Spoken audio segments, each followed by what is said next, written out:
मना प्रसादा सौम्यत्वम् मना प्रसादा सौम्यत्वम् मौनं त्वाविनिग्रह भाव संशुद्धि नित्ये तपो मानस मुच्यते। हरे कृष्णा। प्रभु जी गलती हो तो आप बता दीजिए। हरे कृष्ण।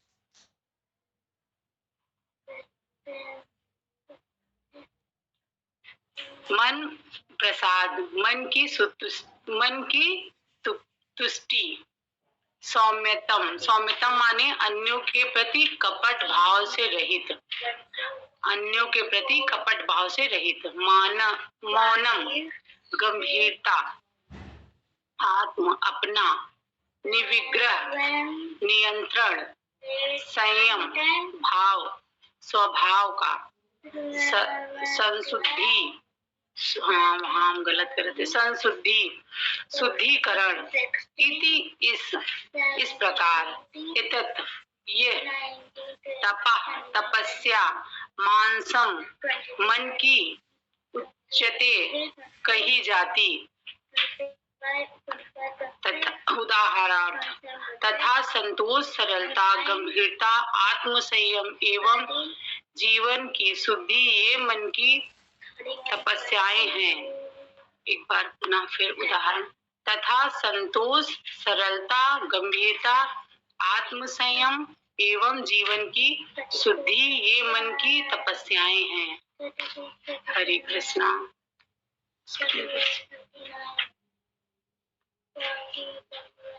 जी प्रभु जी माफ कीजिएगा, बस एक सेकंड। तात्पर्य श्रील प्रभुपाद के माध्यम से श्रील प्रभुपाद की जय हो। मन को संयमित बनाने का अर्थ है इसे इंद्रिय तृप्ति से विलग करना। उसे इस तरह प्रशिक्षित किया जाना चाहिए जिससे वो सदैव परोपकार के विषय में सोचे। मन के लिए सर्वोत्तम प्रशिक्षण विचारों की श्रेष्ठता है। मनुष्य को कृष्ण भावनामृत से विचलित नहीं होना चाहिए। अभी का यहाँ से जाओ थोड़ी देर के लिए प्लीज, थोड़ी दूर वहां बैठ जाओ पेट पे। कृष्ण भावनामृत से विचलित नहीं होना चाहिए, माफ कीजिएगा, और इंद्रिय भोग से सदैव बचना चाहिए। अपने स्वभाव को शुद्ध बनाना कृष्ण भावना भावित होना है। इंद्रिय भोग के विचारों से मन को अलग रख करके ही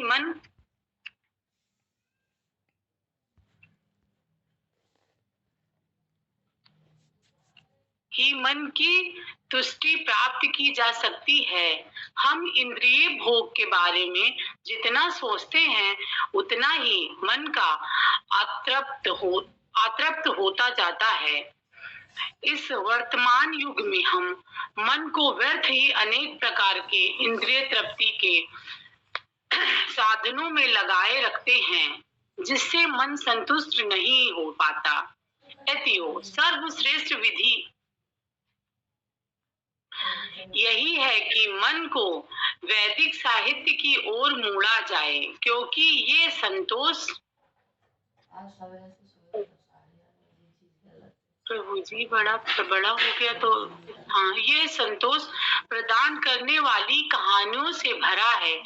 यथा पुराण तथा महाभारत कोई भी इस ज्ञान का लाभ उठाकर शुद्ध हो सकता है।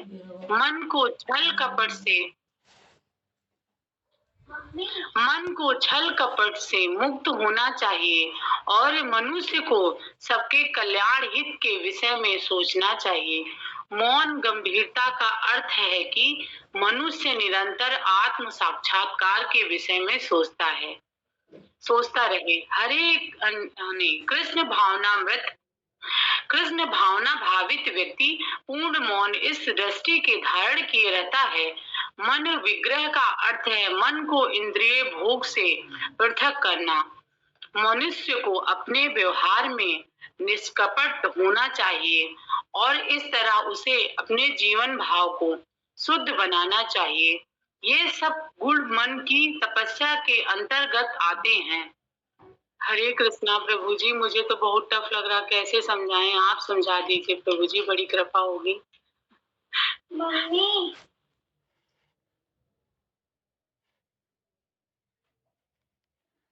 जाओ खिला लो।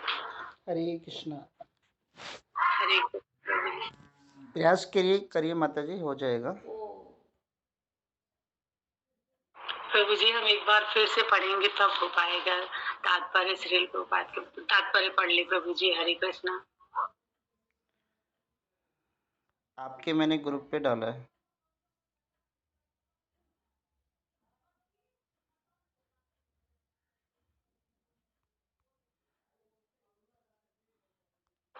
नहीं है प्रभु जी। आपको मैंने दे दिया, आप व्हाट्सएप पे जाइए।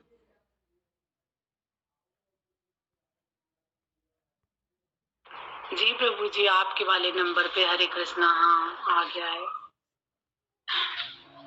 तो प्रभु जी हम पढ़ते हैं हरे कृष्णा।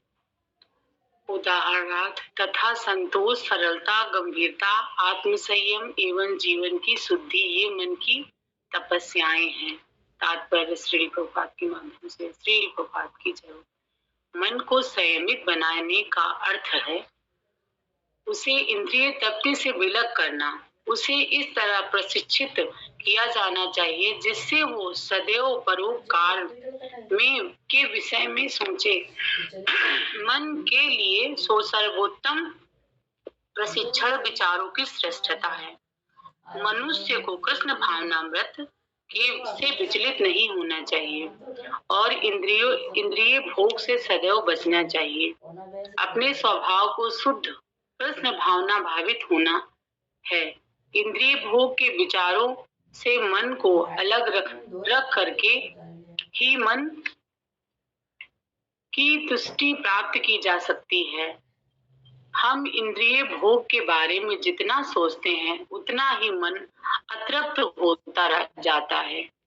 इस वर्तमान युग में हमको व्यर्थ ही अनेक प्रकार इंद्रिय तृप्ति के साधनों में लगाए रखते हैं जिससे मन संतुष्ट नहीं हो पाता।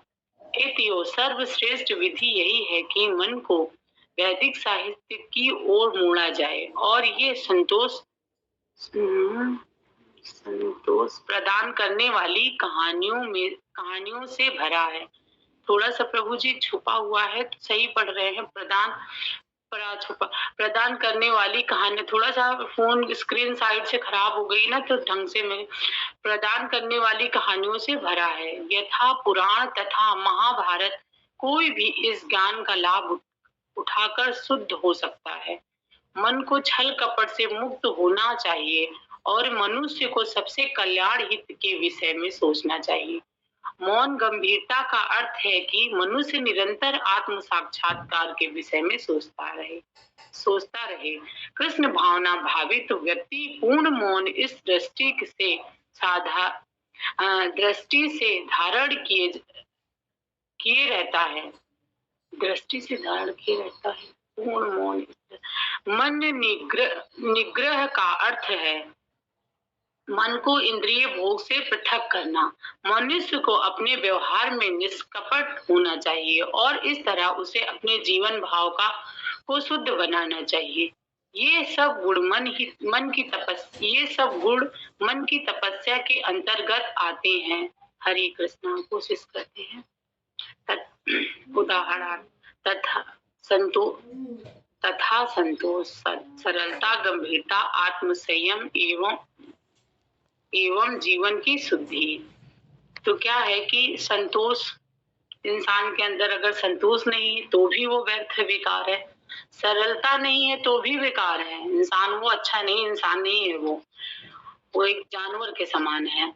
और गंभीरता नहीं है तो बहुत ही गलत बात है। तो इसमें अगर कुछ भी एक नहीं है इंसान के अंदर तो वो सही नहीं है। संतोष, सरलता, गंभीरता, आत्म संयम एवं जीवन की शुद्धि, ये मन की तपस्याएं हैं। देखो, मन में अगर ये सारी चीजें हैं, 1 2 3 4 5 चीजें, संतोष, सरलता, गंभीरता, आत्म संयम, तो मन शुद्ध है। तो वो मन तपस्या के काबिल है और तपस्या कर रहा है, वो अच्छा है। शायद वो कहीं भगवान के शास्त्र ना पढ़ रहा हो, फिर भी उसका जीवन संतोष सरलता और गंभीरता से भरा हुआ है तो उससे गलत कुछ नहीं होगा। हरे कृष्णा। मेरे मन में मेरा सोच विचार यही आ रहा है उदाहरण में। हरे कृष्णा। तात्पर्य श्री प्रभुपाद के माध्यम से श्री प्रभुपाद की जय हो।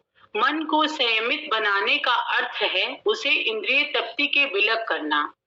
मन को संयम जैसे कि नियम धियम से तभी जैसे रह सकते हो कि इंद्रियों को तृप्त मतलब हम खुद शरीर से तृप्त हो रहे हैं, लोगों को दिखावे से तृप्त हो रहे हैं। जैसे हम हमारे घर में 4 चीजें हो रही हैं, हम उसको दिखा रहे हैं तो उससे तृप्त होने का कोई मतलब नहीं है। इंद्रिय हमारी जो क्या है, हम आत्मा, हमारी आत्मा तृप्त हो रही है, हमारी आत्मा संतुष्ट है, खुश है, वो तृप्ति सबसे जरूरी है।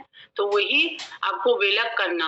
हाँ, मन को संयम बनाने का अर्थ है उसे इंद्रिय तृप्ति से विलग रखना। इन सब भोगों से, दिखावे की खुशियों से और अपने घर के 4 साधनों से खुश रहने का, इन सब का इससे अलग रखना है हम लोगों को। इससे संतुष्ट नहीं रहना है।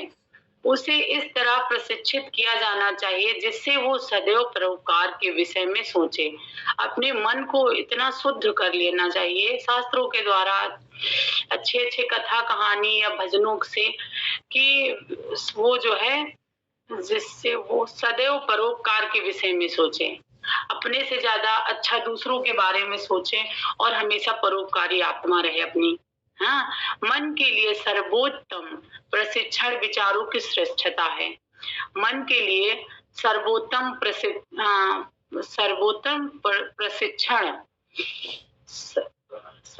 प्रशिक्षण विचारों की श्रेष्ठता है। मन के लिए सर्वोच्चम, आप जो है सर्वोत्तम, आप जो है आपके मन अगर विचार अच्छे लाते हैं, शायद जीवन में वही पॉजिटिविटी है, उसी से आपके बच्चे, आदमी, घर, परिवार और सारे अड़ोसी पड़ोसी सब आपके मन की धारणा से चलते हैं। शायद आप या हम कहीं या सामने मतलब कोई भी व्यक्ति सोच अपनी मन की धारणा जैसी बना लेता है, नीची बनाता है तो दुनिया नीचे दिखती है, श्रेष्ठ बनाता है, अच्छी बनाता है तो अच्छी दिखती है। शायद नजर मन की इच्छा से ही नजर चलती है। हरे कृष्णा। जो हमसे कुछ भी गलती हो रही हो तो माता जी लोग माफ कीजिएगा। विचारों की श्रेष्ठता है। मनुष्य को कृष्ण भावनामृत से विचलित नहीं होना चाहिए। जैसे कि कुछ मनुष्य हैं अपनी आधी जिंदगी किसी और की भक्ति में, आधी किसी और की, इधर सुन के उधर के, तो इधर उधर में नहीं आना चाहिए। भगवान कृष्ण को अपनी आत्मा को बता देना चाहिए कि यही हमारे आराध्य देव हैं, यही हमारे सब कुछ हैं, यही हमारे बाल बच्चे, पति परिवार सब कुछ हैं। इनके ही आगे झुक कर, इनसे ही प्रणाम करके जीवन को अपने आगे बढ़ाना चाहिए। हमेशा कृष्ण भावना भावित रहना चाहिए। हरे कृष्णा। हम विचलित नहीं होना चाहिए और विचलित नहीं होना चाहिए कि हम आज माला कर रहे हैं, किसी ने बता दिया तो राम राम का किसी ने बता दिया मतलब राम जाम तो सब एक है, लेकिन हाँ बताने से थोड़ा थोड़ा भागने से कुछ नहीं होगा। और इंद्रिय भोग से सदैव बचना चाहिए। भैया देखो दूध वाले होंगे अंकल। इंद्रिय भोग से सदैव बचना चाहिए। जो हम जैसे कि आत्मा जो कहती है करो, इंद्रिय शरीर अपनी और अपना मन कहता है कि हमेशा मतलब हमें सुख चाहिए, हमें आरओ का पानी चाहिए, सोफा चाहिए, बेड चाहिए, हमें एसी चाहिए हर समय। तो इन सब चीजों से बचो और दुनिया के दिखावे के ड्रेस चाहिए, ये सब इनसे जितना बचोगे उतना ही आपका भक्ति में मन लगेगा। हरे कृष्णा। अपने स्वभाव को शुद्ध बनाना, अपने स्वभाव को जितना हो सके शुद्ध करो। आप जैसे प्रभु जी कहते हैं कि मतलब आसक्त नहीं होना चाहिए। सबसे बड़ी क्या है कि जीवन में आसक्तता अगर छूट गई, खाने की, पीने की, किसी को चाहने की, सुख की, तो आप दृढ़ के साथ अपनी माला भोग या जो भी करना है सब में लग पाएंगे। अगर आप अपने शरीर को सुख देने में पड़े, अपने बाल बच्चों में पड़े रहेंगे तो फिर कैसे? अपने स्वभाव को शुद्ध नहीं बना पाए। कृष्ण भावना भावित होना चाहिए। इंद्रिय भोग के विचारों से मन को अलग रख करके ही, इंद्रिय भोग के विचारों से मन को अलग रख कर ही तुष्टि प्राप्त की जा सकती है। शायद कहीं ऐसा है कि अगर हम लोगों की इच्छा पूरी नहीं होती तो हम लोग उलझ जाते हैं, परेशान होते हैं।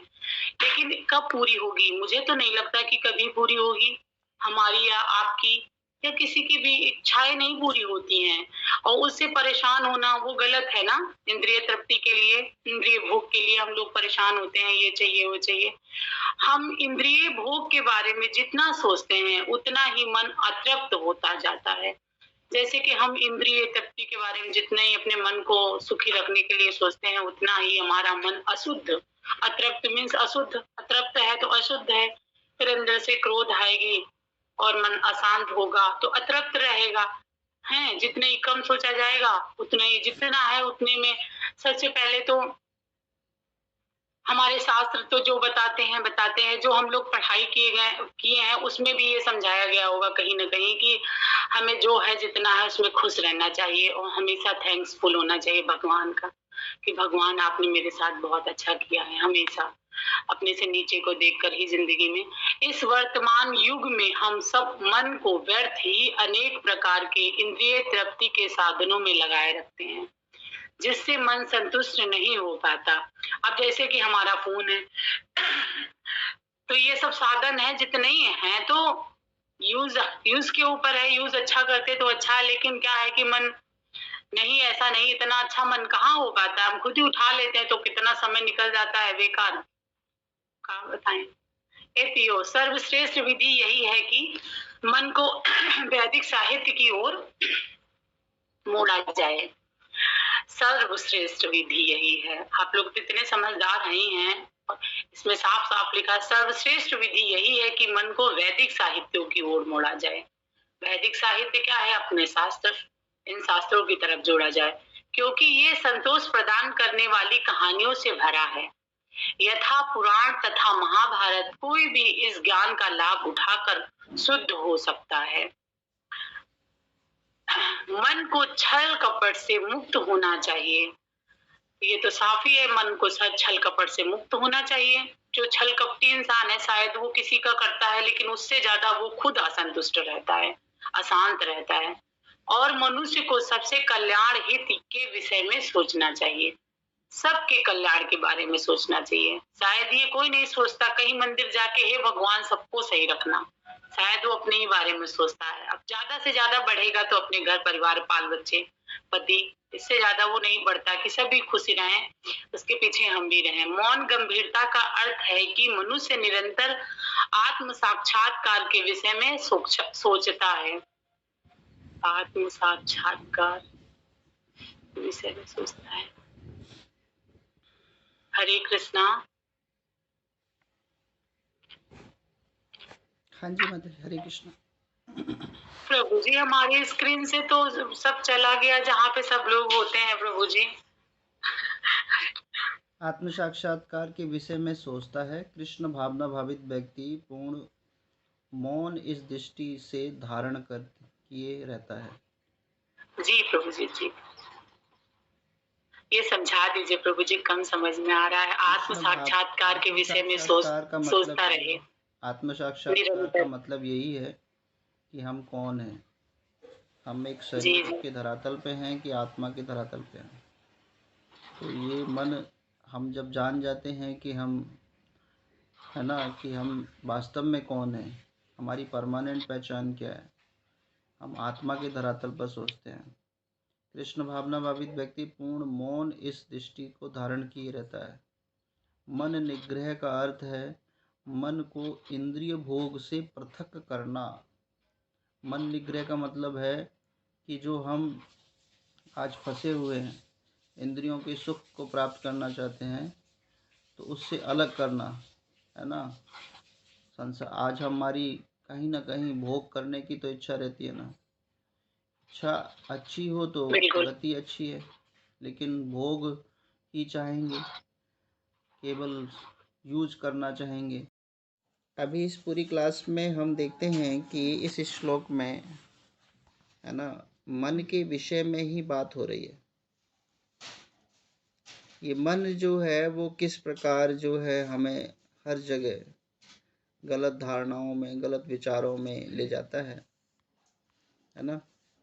तो हम इस मन को ही क्यों ना कंट्रोल में कर लें, तो हम शायद सही धारणा को अपना सकते हैं।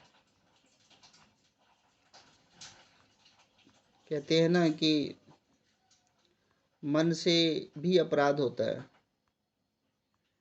मन से अपराध भी वही उतना ही अपराध होता है जितना हम वास्तव में अपराध करते हैं। तो मन को कहाँ लगाना है ना? मन को भगवान की अगर भक्ति में लगा दिया जाए, भगवान के सानिध्य में लगा दिया जाए, भगवान की कथाओं में लगा दिया जाए, तो शायद वो अपराध जो है होना बंद हो जाएगा। तो बहुत सुंदर भजन है ना? क्या हम उस भजन को सुन सकते हैं अभी? जी प्रभु जी, जरूर। हरे कृष्णा। जी माता जी। भजऊ रे मन श्री नंद नंदन, बहुत सुंदर भजन है। जी प्रभु जी, बहुत सुंदर है प्रभु जी। मुझे कुछ नहीं आता, सिर्फ इतना ही आता, भजऊ रे मन श्री नंद नंदन अभय चरण अरविंद रे। प्रभु जी, हम दिन भर घर में पता नहीं क्यों जबान पे सुबह सुबह से आ जाता है, करते रहते हरे कृष्णा। भजऊ रे मन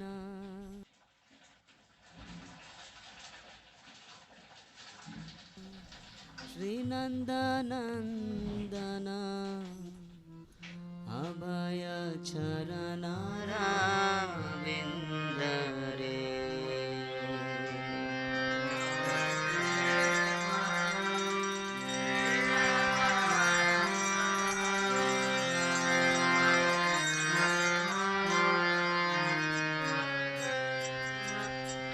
भजहु रे मन श्री नंद नंदन अभय चरण अरविंद रे।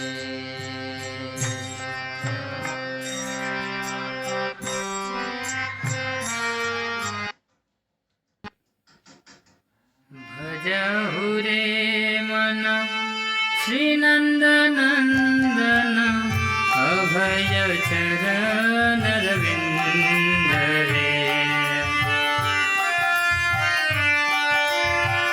भजहु रे मन श्री नंद नंदन अभय चरण अरविंद रे।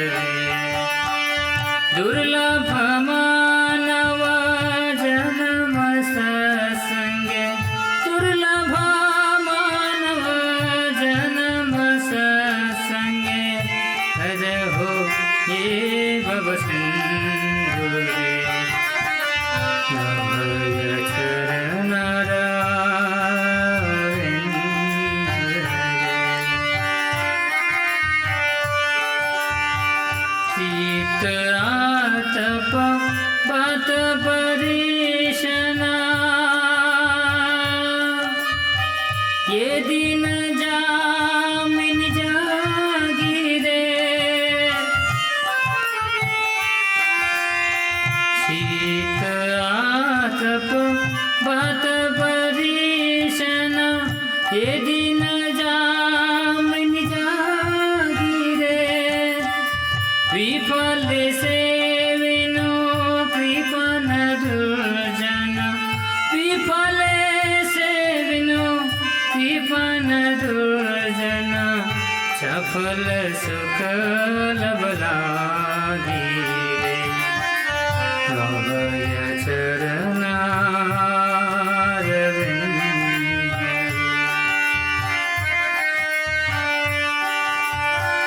ये धन यौवन पुत्र परिजन, इथे के अच्छे परतीति रे। ये धन यौवन पुत्र परिजन, इथे के अच्छे परतीति रे। कमल दल जल जीवन तलमल, कमल दल जल जीवन तलमल, भजहु हरि पद नीति रे। अभय चरण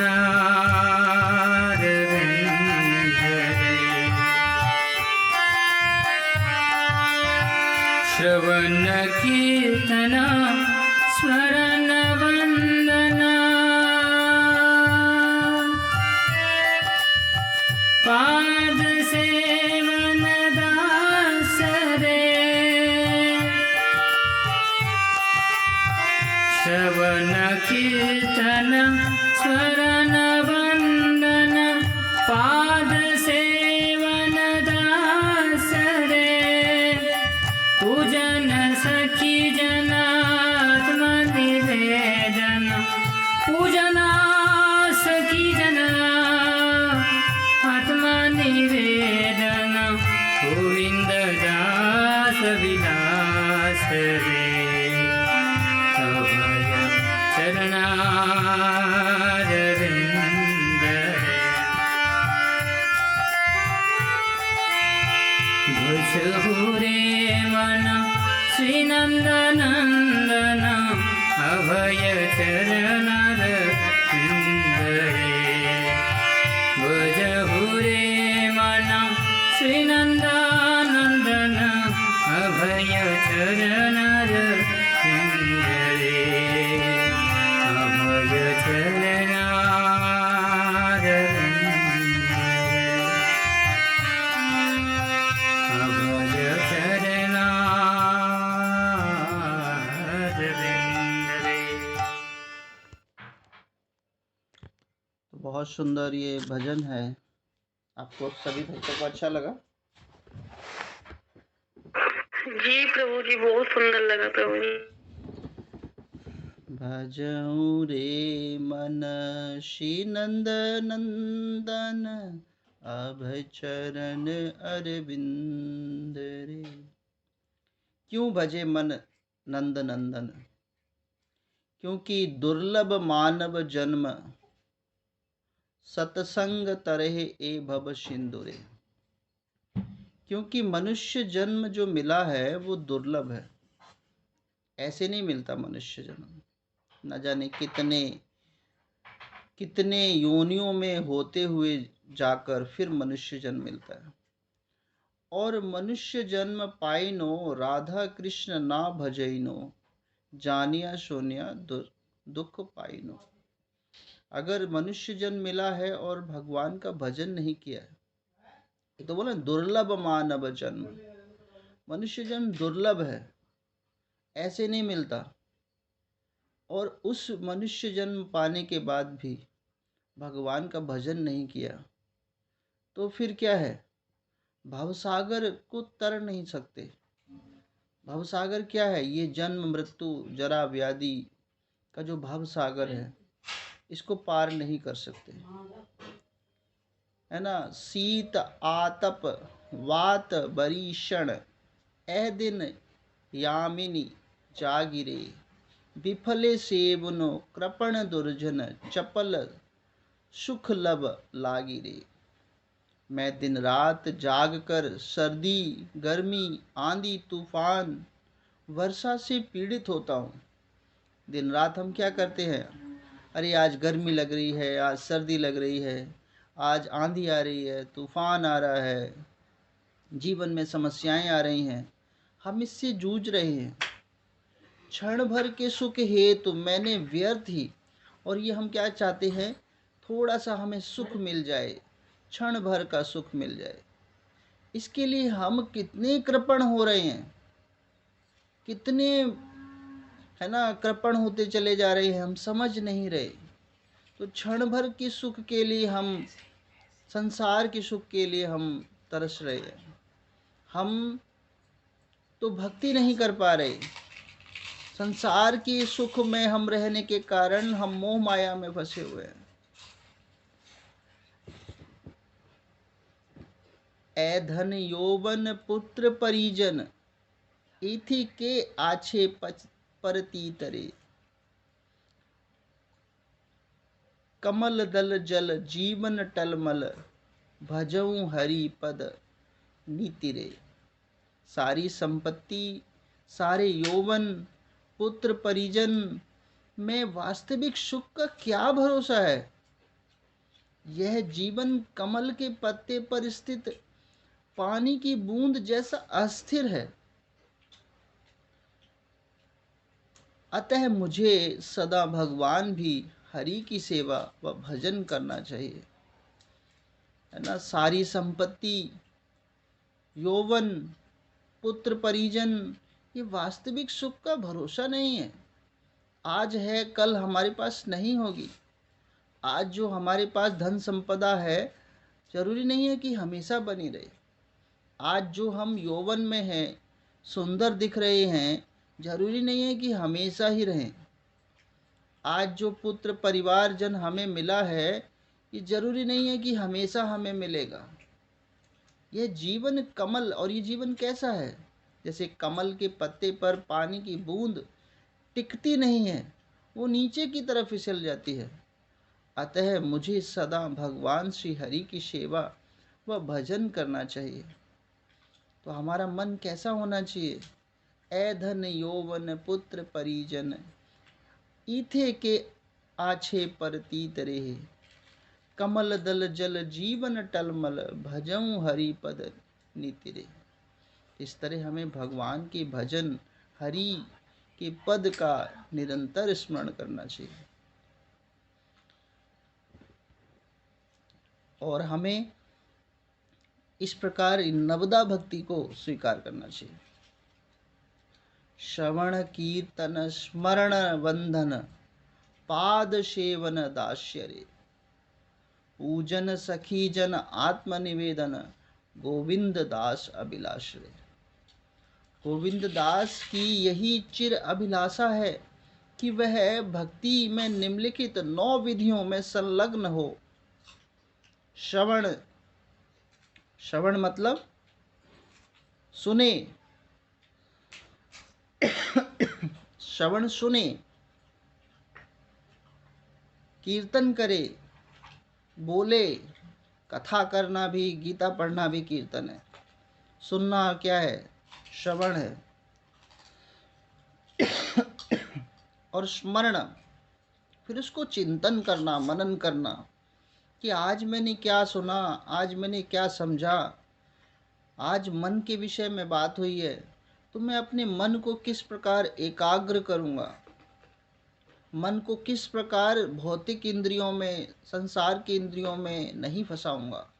ये स्मरण करना पूरे दिन। मैं किसी के साथ छल नहीं करूँगा। मैं भक्ति में गंभीरता, आज का गंभीरता भी शब्द है, मैं गंभीरता दिखाऊंगा, है ना। आत्म संयम, मैं संयमित रहूंगा बिल्कुल। मेरी इंद्रियां जो हैं वो भटकती हैं इधर उधर, मैं संयमित जीवन जीऊंगा, संतोष का जीवन जीऊंगा। पाद सेवन, है ना, भगवान की सेवा करूंगा, या दास्य भाव में रहूंगा। भगवान की सेवा में दास्य रहूंगा, भक्तों की सेवा में दास के भाव में रहूंगा। अपने आप को श्रेष्ठ ना दिखाना दास्य भाव है। अपने आप को सबसे अच्छा ना बताना दास्य भाव है। पूजन, है ना, साख्य, मित्रता का भाव रखना। जैसे भगवान के साथ साख्य भाव किसने रखा? किसने रखा भगवान के साथ साख्य भाव? सुदामा ने। हरे कृष्णा। सुदामा जी ने, हनुमान जी ने भी रखा। हनुमान जी तो दास्य भाव में भगवान के साथ। अर्जुन का भी तो था शायद प्रभु जी। जी माता जी। अर्जुन, अर्जुन जो है साख्य भाव में, है ना। तो साख्य भाव की तरह भगवान को मान लेना, भगवान से अपनी मित्रता बनाना, ये है साख्य भाव। आत्मनिवेदन करना। तो ये नवदा भक्ति जो है वो हमें क्या करेगी? भगवान की तरफ आकर्षित करेगी। तो ऐसी नवदा भक्ति के लिए हमें प्रयास करना है। तो ये जो हम भजन सीख रहे हैं, भजन हमने जो गाया है, ये क्या है? वो हमें भगवान की तरफ कहीं ना कहीं आकर्षित कर रहा है, भगवान के सानिध्य में ले जाने के लिए, है ना।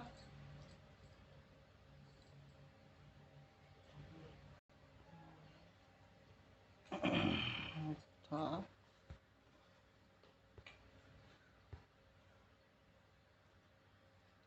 देखिए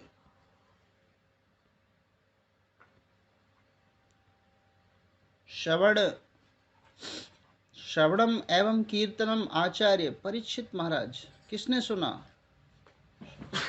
परीक्षित महाराज ने सुना, है ना।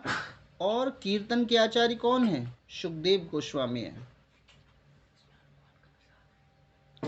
और दास्य भाव में कौन है?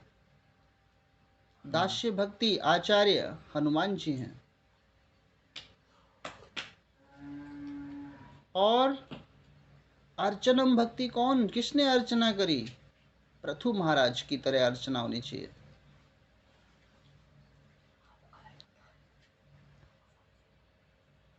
स्मरण भक्ति के आचार्य कौन है? स्मरण किसका होना चाहिए? प्रहलाद महाराज की तरह स्मरण होना चाहिए, हमेशा चिंतन भगवान का। तो प्रहलाद महाराज की तरह हमें स्मरण होना चाहिए। वंदना किसकी तरह करनी चाहिए? वंदना के आचार्य कौन है? अक्रूर जी हैं। तो हमें वंदना किसकी तरफ करनी चाहिए? अक्रूर महाराज की तरह करनी चाहिए। हमें भगवान की पाद सेवनम किसकी तरह करनी चाहिए? भगवान की, जैसे लक्ष्मी देवी कर, लक्ष्मी माता करते हैं, ऐसे भगवान की पाद सेवनम करना चाहिए। साख्य भाव में कौन है? साख्य भक्ति किसकी है? आचार्य कौन है? अर्जुन है। ऐसी मित्रता होनी चाहिए अर्जुन की तरह भगवान के साथ। आत्मनिवेदन भक्ति किसने की? बलि महाराज, आचार्य बलि महाराज ने की। तो ऐसी ये जो भक्ति है, नवदा जो भक्ति है, जिनके आचार्य हैं, इन्होंने 9 भक्तियां नहीं करी, इन्होंने एक भक्ति को भी पकड़ के भगवान के धाम को प्राप्त किया है। ये बहुत ही पावन है ना। किस प्रकार हमें भक्ति करनी चाहिए, ये होना चाहिए घर पर, पूरा फॉर्मेट होना चाहिए नवदा भक्ति का। अगर किसी को चाहिए तो इस तरह की फॉर्मेट बना के हम सीख सकते हैं कि हमारी भक्ति किस प्रकार है, अभी हम किस धरातल। लिख ले, ऐसे लिख ले सब चीजें। बिल्कुल लिखना चाहिए कि हर भक्ति के कौन कौन आचार्य हैं, किसने कैसी भक्ति की है। तो इस प्रकार जो है हम अपने जीवन को सफल कर सकते हैं।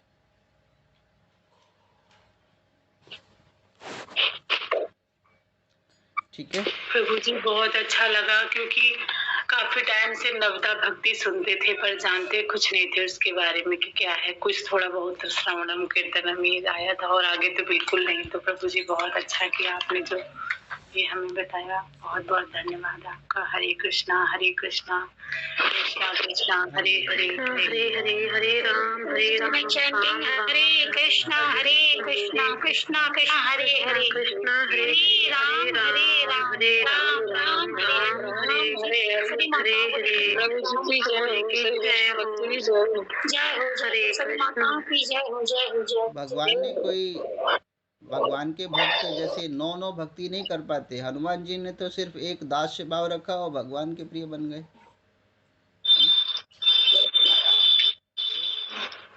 ये सभी याद होना चाहिए नवदा भक्ति क्या है। और जो हमारा आज जो इस श्लोक में आया था, जो हमारे श्लोक में आया है ना, श्रवणम कीर्तनम वंदनम पाद सेवन दास्य रे, पूजन सखी जन आत्मनिवन, गोविंद दास अभिलाष रे। ये जो है ये वाला याद होना चाहिए। और नवदा भक्ति के 9 आचार्य जो हैं, कौन कौन से हैं, वो याद होना चाहिए। तो आज का होमवर्क आप सभी को पता चल गया।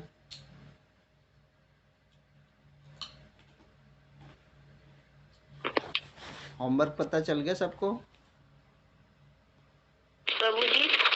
भक्ति के आचार्यों को याद करना।